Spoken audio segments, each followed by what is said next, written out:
The envelope was so thin, too thin to contain something this heavy. One folded sheet, cream paper, no seal, just her handwriting, Meri L. Brown. Cody didn't reach out for it immediately. He inspected it the way a person inspects a snake they believed was dead. The bailiff remained in the corner, arms crossed. The judge hadn't even entered yet, and still, the air was already split in two. For years, Meri's silence had been his safety. Now, it was his sentence. Every story has an ending, but some people spend their lives pretending it doesn't. Meri's hands were steady. Her ring, a simple band, silver, new, caught the light. She didn't look at Cody. She didn't have to. He was still debating whether or not this was true. The attorney leaned in, spoke softly into his ear, and Cody finally caught it. He edged the paper out, read the first sentence, paused, and blinked for the first time in 3 decades like a man who'd been struck by reality. Notice of asset realignment due to marital status change. He read it again and again. Acoustic cameras clicked behind him like skittish bugs. In the courtroom, Robin shifted, eyes brimming. Christine cast her eyes down. Janelle sat staring at the bench of the judge as though waiting for thunder. The bailiff coughed. "All rise." The judge appeared, gavel in hand, with eyes weary from 100 families that broke apart for lesser things.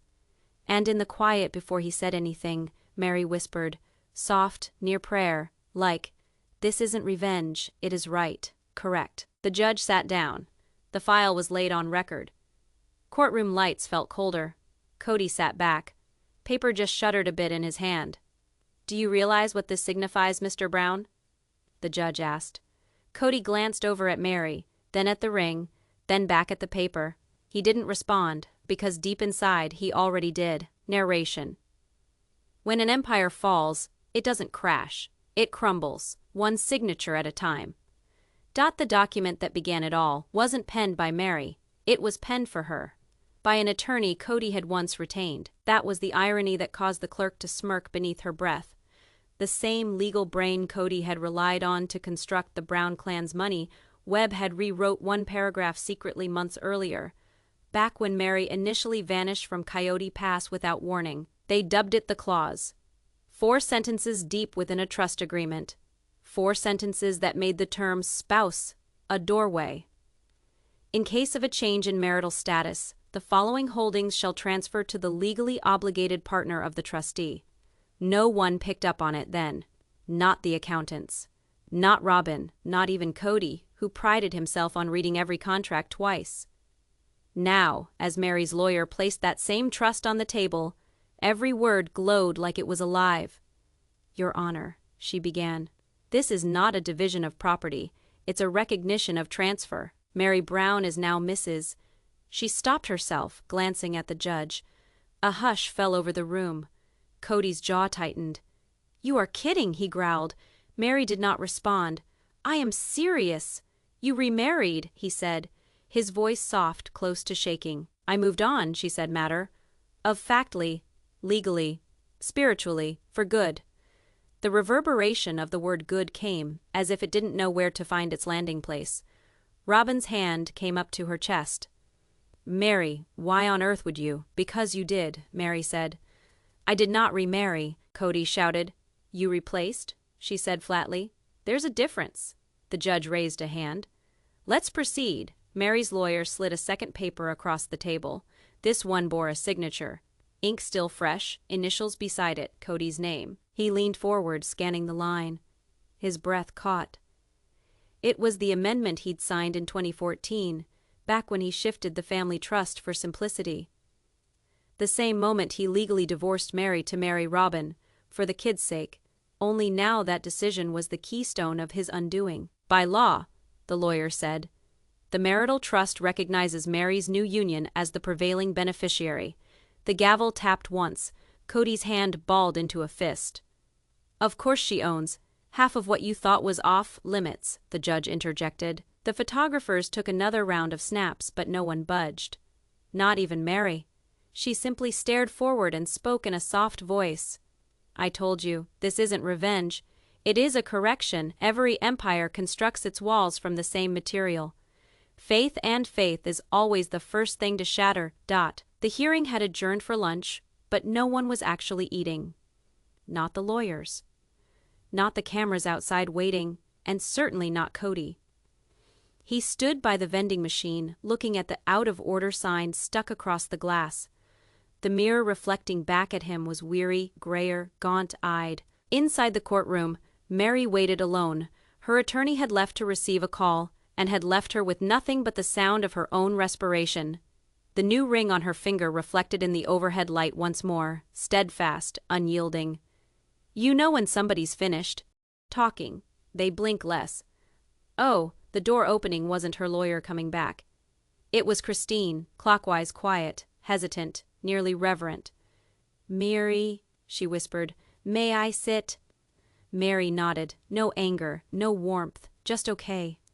Christine sat across from her, clasped her hands, and looked at the floor. "I didn't know it was this far."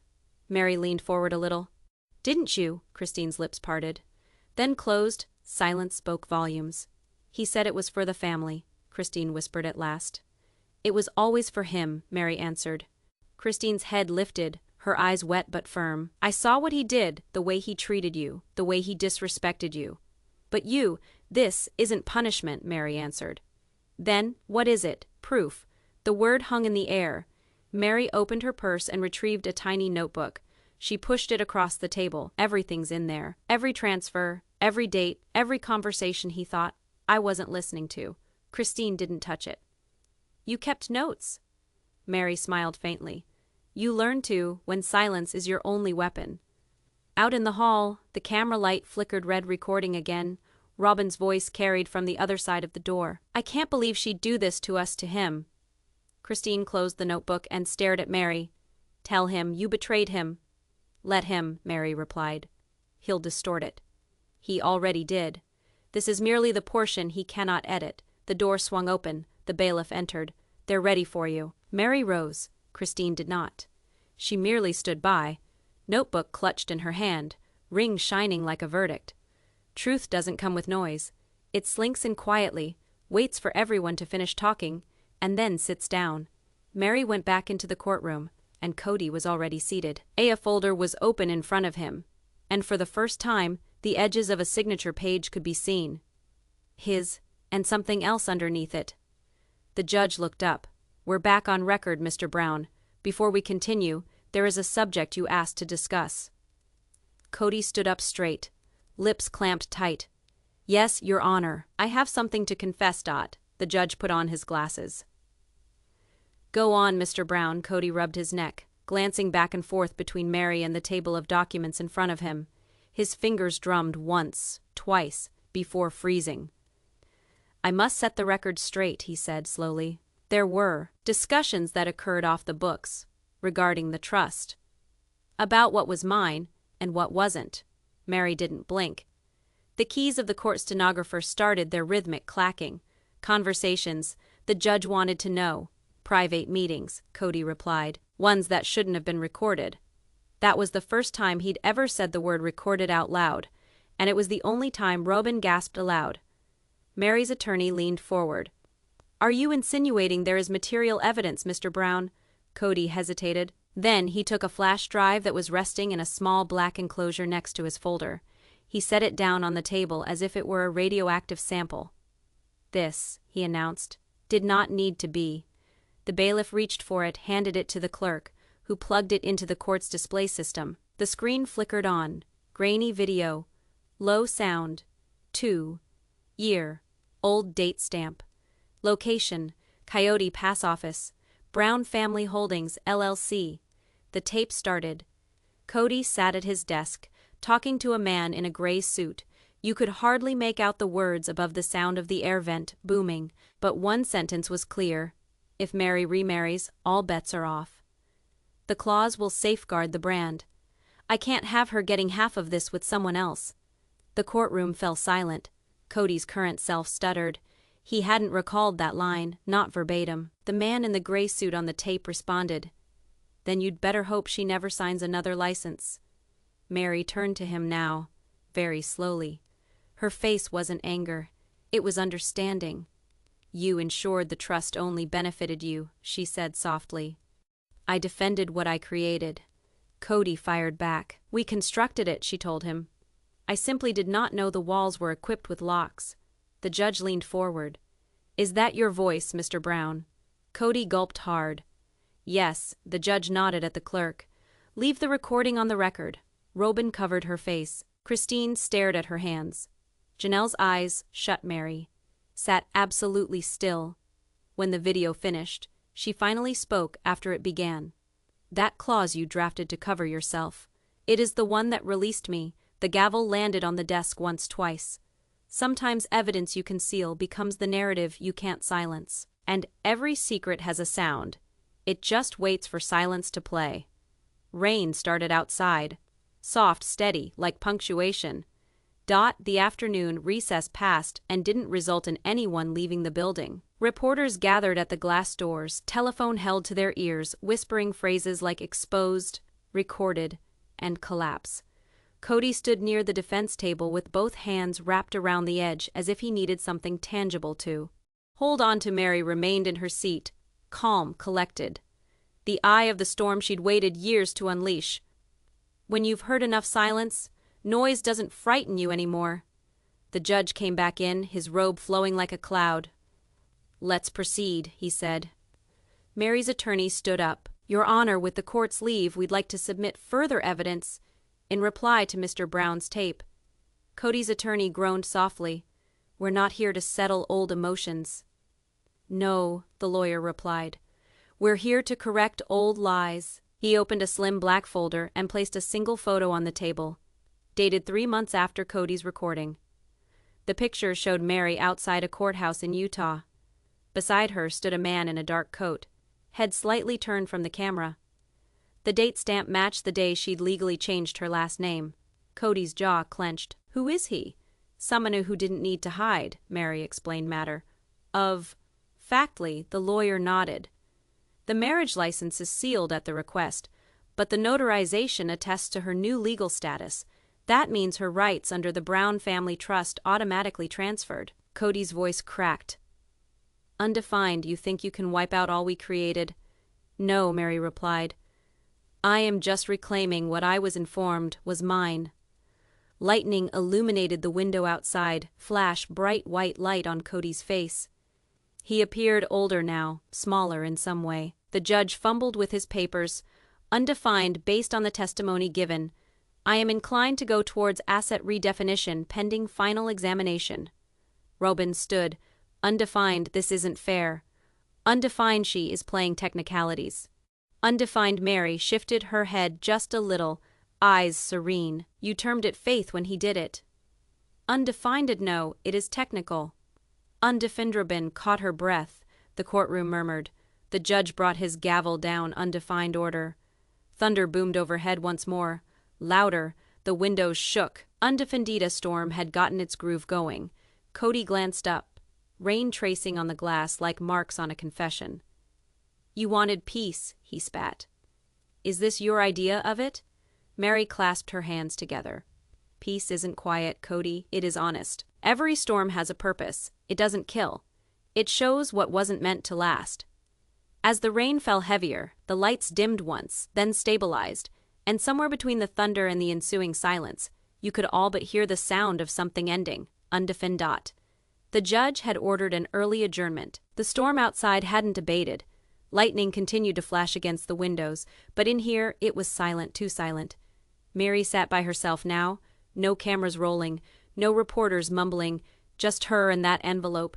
She traced a thumb along the edge, not like she was nervous, but like she was remembering. Before people leave, they always write something down. Not for closure, for evidence.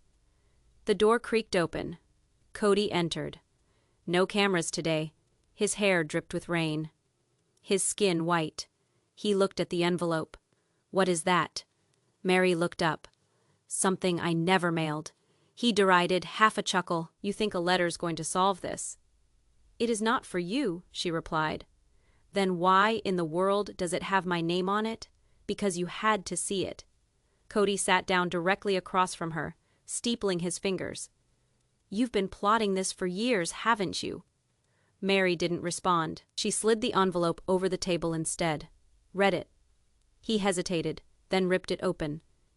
The paper within was worn thin with age. The first line said, "I forgive you." He stiffened. His gaze slowed now, reading line by line. His breathing deepened by each word. "Not because you do, but because I do. You taught me that I was less, and I believed it. Until I stopped. You taught me loyalty was love. I learned it is not. When I walk away, I don't want to be right. I just want to be free." He set the paper down.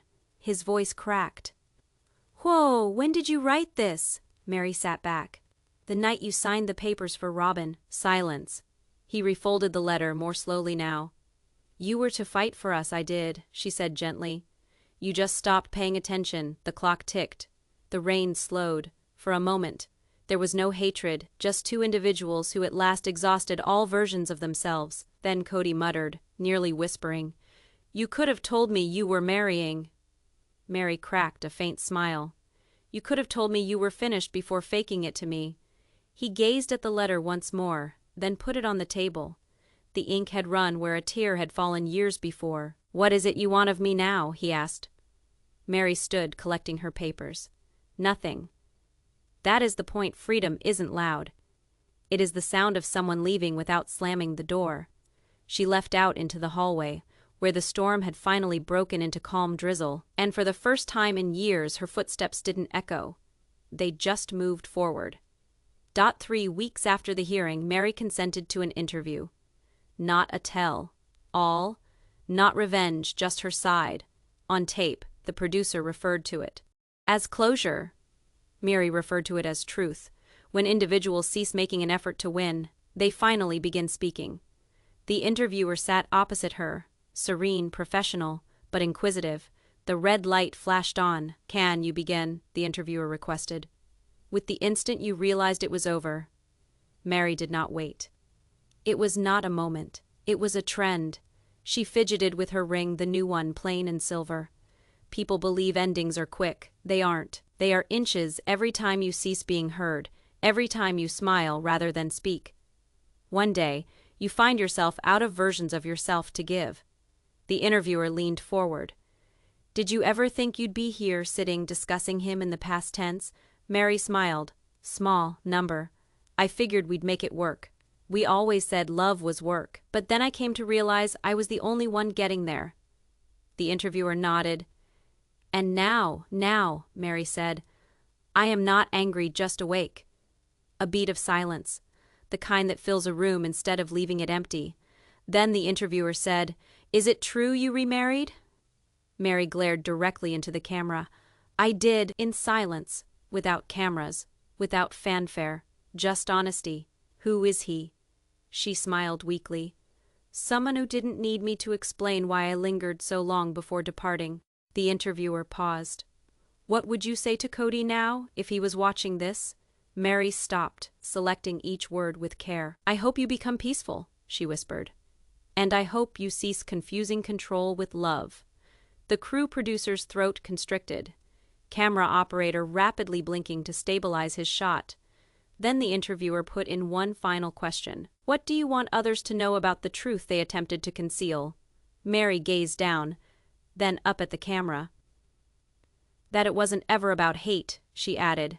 "It was about telling the truth at last, no matter the cost of all that was constructed upon a lie."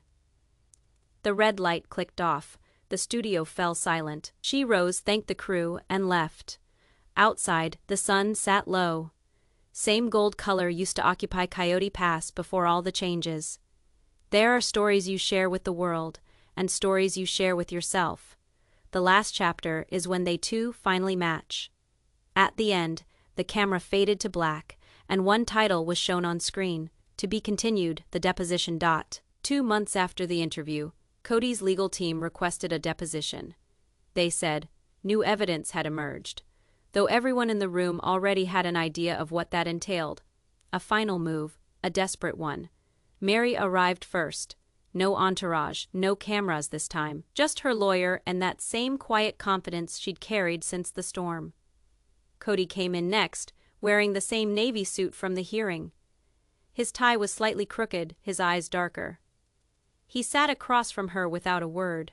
The court reporter adjusted her recorder. "We're on record," she said. Cody's attorney began, voice clipped and formal. "Mrs. Brown, excuse me, Mrs." He paused. "You've legally changed your name, correct?" "Yes," Meri said. "To what?" "Meri Lane." A wave of silence rolled over the table. The lawyer leaned in. "You publicly declared you remarried. We'd like to get straight of record what that relationship consists of." Meri crossed her arms. "It is irrelevant to your case." "It might be," he said. "If there was collusion involved." Her attorney raised a brow. "Collusion? She is not operating a criminal business. Counselor, she had left a marriage." Cody finally broke his silence. "She left a family," he stated icily, "and profited from it." Meri's eyes locked on him, her voice steady. "You recorded my life for profit, Cody. I simply spoke the truth about it." The room became silent. Even the reporter stopped typing at her keyboard. Cody's attorney changed tactics. "Let's talk about the trust documents. Did you know about the secret clause prior to submitting your new marriage license?" Meri hesitated, then looked at him. "Yes." The attorney blinked. "You are admitting to advance knowledge?" Meri nodded. "Because he explained it to me?" Cody's head snapped up. "That is a lie." Her attorney pushed a folder down the table. Inside printed text messages.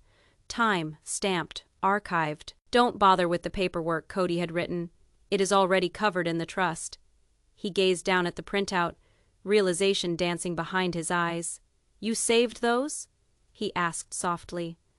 Meri did not change expression. "I saved everything you taught me to." The court reporter's fingers never ceased. Each pause, each breath recorded. The lawyer sighed, realizing the battle was slipping through her fingers. No more questions. As they were gathering their things, Cody turned to her, voice scarcely louder than a whisper. "Think you won, don't you?" Meri pocketed her pen. "No, Cody. I think I finally quit losing." She got up, thanked the reporter, and headed for the door. Behind her, Cody remained seated, looking at the vacant side of the table. Some truths don't kill them. They just erase the you that needed the lie to keep going. The door closed with a click. Rain started falling again outside, steady and slow, as if the world had gotten back on rhythm. It had been months since the deposition. The case was all but over. But there was one door still waiting to be opened. Meri got out of the car, coat wrapped tight against the desert wind. The camera walked with her down the walkway to a familiar porch. A porch viewers would recognize right away, Cody's house. She paused at the door, hand resting just above wood. Then a knock 3 times, firm, final. Then moving inside, there was shuffling, a shadow. Then the crack of the door opening. Robin stood there. Her eyes were tired, not angry, not soft, just exhausted. Meri. Robin, the silence between their names, spoke volumes. Years' worth of interviews never had. Robin pushed the door open wider. "He is not here," Meri said. "I stopped by to visit you." They settled into the living room. Still perfect, still full of the same framed photographs of family members. But quieter now, too tidy, like a museum of no longer meaningful things. Robin sat, hands clasped in her lap. "Why now?" Meri scanned the room, the walls she'd assisted in painting, the furniture she'd helped pick out. "Because we built this together. And I don't want ghosts living here." Robin's gaze swept to the window. "You think you are the only one who lost him?" "No," Meri replied. "I think we all did. The difference is I stopped waiting for him to notice." The words fell gently, but they fell. Robin swallowed hard. "He's not the man we thought he'd be." Meri nodded. "Neither am I the woman he expected me to stay." They sat in silence a long moment. Just 2 women, once bound by belief, now connected by loss. Then Robin asked quietly, "Are you happy?" Meri exhaled, "I'm peaceful, that's better." A beat passed, then Robin leaned forward. "Is it true? Undefined to you married again?" "Undefined," Meri smiled faintly. "Undefined, yes. Undefined, he's kind, he listens." Robin nodded, wiping back something that could have been relief. "Then perhaps one of us was correct," she said. They both smiled softly, not with humor, but weariness. When Meri got up to go, she looked again at a framed picture by the door. All of them together, smiling. A photograph of a tale that had lived beyond its truth. Goodbye. "Robin," she said. "Goodbye, Meri." The door closed softly. Outside, the sky had turned solid black. Closure isn't an ending. It is when you can walk through the same doorway and not feel anything. At last, Meri headed toward her car, and a porch light came on behind her. Not blazing, just steady. The voice of the clerk rolled down the hallway. "All rise." It had been close to a year since the case opened. Now it was closing. Cody stood at the defendant's table, eyes cast at the floor. Meri sat opposite him, calm, her lawyer next to her. The judge shuffled the papers in front of him. This court holds that the Brown Family Holdings Marital Trust is subject to equitable redistribution. Effective today, all jointly held property under the previous union of Mr. and Mrs. Brown will be distributed in accordance with the amendment that was placed into record. Cody let out a sharp exhale, a noise somewhere between disbelief and defeat. The judge went on, voice even. "Mrs. Brown, forgive me, Mrs. Lane, will keep rights to the Utah property, plus her share of royalties from family media deal Semestep. This court deems the case settled." The gavel came down once, silence. No gasps for it, this time I'm step no shuffling, reporter Semestep only quiet. Meri put her head down, then closed her eyes briefly. Semestep not in victory, in relief. Cody didn't budge. When he did finally say something, his voice was gentle. "So that is it." Imstep Meri nodded firmly. "That is it." He glared at her, something shattering silently in his face, undefined. "You really did it?" "No," she replied, undefined. "I finally stopped letting you do it to me." He spun on his heel, jaw clenching, but there was no fight left in him. The judge rose. "Undefined, this court is adjourned." Chairs scraped. Papers shuffled. Meri picked up her stuff, stood, and headed for the door without a glance back. Cody sat still. Robin's hand reached for his arm, but he didn't budge. Some endings aren't about justice, they're about peace. Undefined, and peace only feels quiet when you've forgotten how loud pain can be. Outside, Meri paused on the courthouse steps. The sky was clear, wide, and open. She took one deep breath, steady, unhurried. Then she smiled. A soft wind lifted her hair. The hum of life brought from the distance. Someone's laughter. A passing car, birds above. And for the first time, the camera no longer trailed behind her. It simply watched her move away, getting smaller step by step, until she vanished into the light. Meri sat across from a woman in her 50s, silver hair pulled into a bun, glasses resting low on her nose. The woman smiled. "You sure you're ready for this?" Meri nodded. "I've been ready for a long time." The contract on the desk read, "Untitled manuscript, author Meri Lane." The editor leaned back. "Your story isn't just about a marriage ending, it's about control, silence, and freedom. That is what people will know." Meri smiled weakly. "Then let's make them know it." The woman opened her notebook. "What are you titling it?" Meri hesitated, glanced out the window. The city slid along below, ordinary, busy, uninterested. Finally she spoke, "The house that belief built." The editor scribbled it down. "That is good, real, raw. You sure you want to share everything?" "Not everything," Meri replied. "Just the truth." She took up the pen and signed the contract. One smooth, unshaking stroke. There is a distinction between living your life and claiming it. One leaves you mired in the past. The other constructs you a future. The editor smiled. "Congratulations, Mrs. Lane. You are an author now." Meri laughed softly. "Feels strange hearing that." "Get used to it." As she stood to leave, her phone buzzed. Unknown number. She ignored it. Then hesitated, curiosity winning. A message appeared. "You're really going through with this?" No name, but she did not need one. She glared at the screen a long time before answering. "I already did." She shoved the phone into her bag and went out into the afternoon light. Outside, a small group of fans waited by the crosswalk. Wone yelled, "Meri, we saw the interview. We are so proud of you." Meri smiled, waved, then walked across the road. Cut to voiceover. "When people finally see you for who you are, it is never because you shouted louder. It is because you quit whispering." Inside the office, the editor gazed at the signed contract on her desk, and then again at the title. "The House That Belief Built," she whispered to herself. This one's going to change things. Cut to a montage, printing presses chugging, boxes bearing advance copy stamps. Covers coming off the press, her name shining under soft studio light. And then a soft shot of a pile of advance copies being loaded into a van labeled National Media Network. The story wasn't just closing, it was going to hit the world. A producer's voice booms. We're live in 30. Meri sat in the visitor chair, serene, unruffled in soft gray, the hue of one who no longer feels obliged to assert anything. On the table in front of her was an early edition of her book, The House That Belief Built, the cover unadorned, a key lying on an open palm. Opposite her was the host, smiling politely, but with the unmistakable air of the person who recognizes a ratings boost when they see one. There is a certain type of silence before the world finds out the truth. The type that is like air holding its breath. The countdown reached 0. The camera light flashed red. Good morning, America.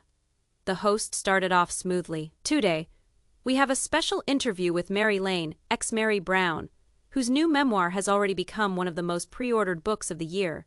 The crowd applauded softly. Meri smiled. To start with, the host said, congratulations. What is it like to see your story up there? Meri leaned forward, her head cocked slightly. Weird, like seeing a film you experienced but never got to direct. The host laughed. That is a wonderful line. You could have written television. I did, Meri replied. They just labeled it reality. The crowd laughed. A gentle, knowing murmur. The host's voice changed, probing. You've stated here in the book that you were peaceful, but there is anger here too. Do you still experience it? Meri paused. I believe anger is what occurs when truth has no destination. After you speak it, it becomes something less heavy. The host nodded, looking at her notes. There is one sentence that people keep referencing. The line that goes, love without respect is just ownership. What did you mean by that? Meri fixed the camera with a direct stare. I meant love is not about holding on to people. It is about letting them go, even if they do not say thank you for it. The studio fell silent. For one entire second, no one said anything. Then the host smiled, clearly touched. That is powerful. Just honest, Meri told him. Cut to B-roll, audience members at home watching her talk. Tweets filling up in real time, clips posted, edited, quoted, her name trending once more, but this time without his hand attached. The truth spreads quietly at first. Then suddenly, it is everywhere, and no one can pretend not to hear it. After the cameras stopped, the host leaned in. You know he'll see this, right? Meri got up, collecting her belongings. I hope he does. Maybe he'll finally listen. Outside the studio, her publicist handed her a phone. On screen, an alert blinked. Cody Brown breaks silence. Exclusive tomorrow. Meri smiled faintly. Of course he did. She stepped into the sunlight outside, camera flashes chasing her as she got into the car. But for once, it didn't feel like a chase. It felt like light following someone who finally stepped out of the dark. It aired 1 week after Meri's interview. The network called it The Other Side. But it didn't sound like The Other Side. It sounded like Damage Control. Cody sat with his hands clasped, leaning forward. His smile was strained, his eyes weary. The host, a man notorious for pushing, began softly. Cody, the world's heard quite a bit about you over the past few weeks. How you holding up? Cody laughed without mirth. You know, it is weird to see your life become a news headline. Everybody's got an opinion.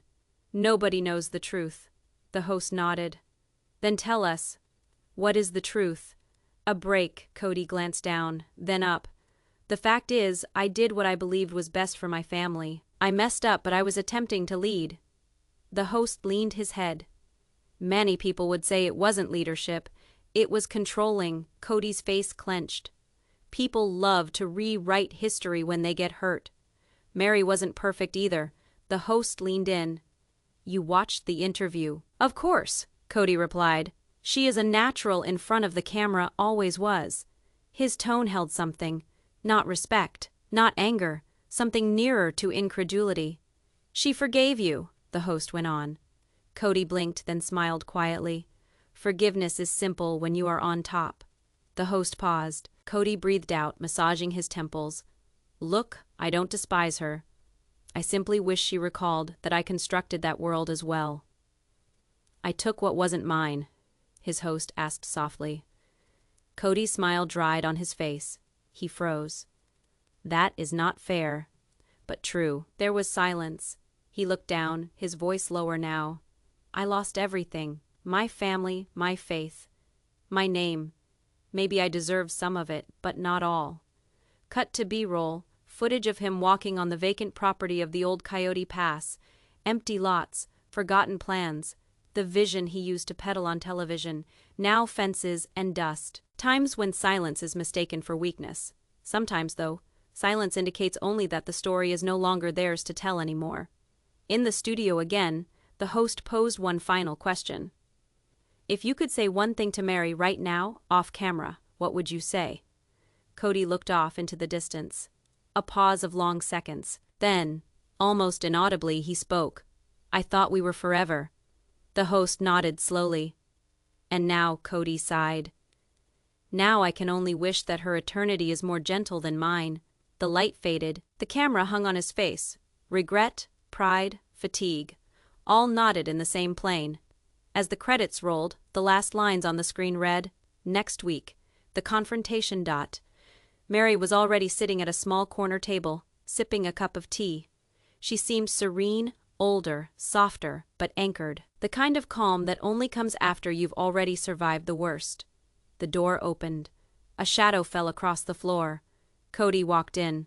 No suit, no cameras trailing. Just him, older too, shoulders slightly slumped, eyes cautious. He spotted her and hesitated, then he walked over.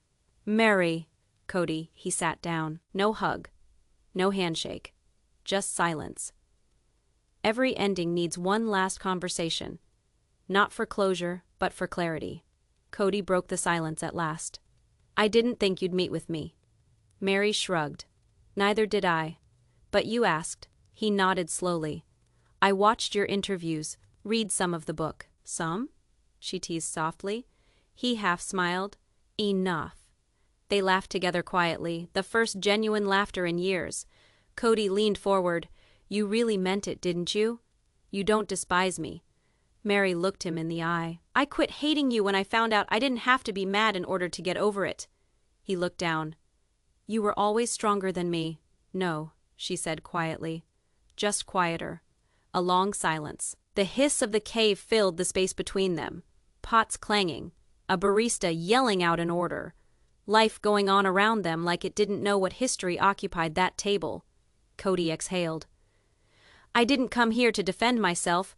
I just wanted to say I am sorry for everything I took for granted. Meri looked at him for a long moment. Undefined, you don't need to apologize to the past, Cody. Just don't reiterate. He nodded, couldn't say anything. She left, you know? Robin. Said she needed space. Meri's expression softened, but she still didn't say anything. She told me I am still playing the show, he continued softly. Maybe she is right. Meri shrugged back. Then stop acting, Cody laughed acidically. You make it sound easy. It is not, she replied. But it can be done. He gazed up at her, seeking out her face for something. Forgiveness, perhaps, or an acknowledgement of who he used to be. What now? He asked. Meri smiled weakly. Undefined. Now we let the story end. They sat there a while. Not as ex-spouses, not as enemies. Just as two people who finally realized that forever doesn't always mean together. When Meri got up to leave, she drew out a little envelope and set it on the table. What is this? Undefined an invitation, she said. Undefined to the opening of my foundation. Undefined it is for women starting over. I thought you'd like to see what healing is like close up. Cody moved his mouth to talk, but she was already heading towards the door. He peered down at the letter, then the window, where her reflection was disappearing into sunlight. The truth doesn't kill what is real. Undefined it only takes away what was pretending to be. The camera walked with Meri outside. She stopped on the street, raised her face to the sun, and breathed. The same type of breath she could not breathe years ago. A taxi drove by, splashing light in her face. Cut to close-up. The logo from the invitation, the house that belief built foundation. Fade to black. The last line on screen read, "Sometimes freedom doesn't come from walking away. Undefined it comes from walking through.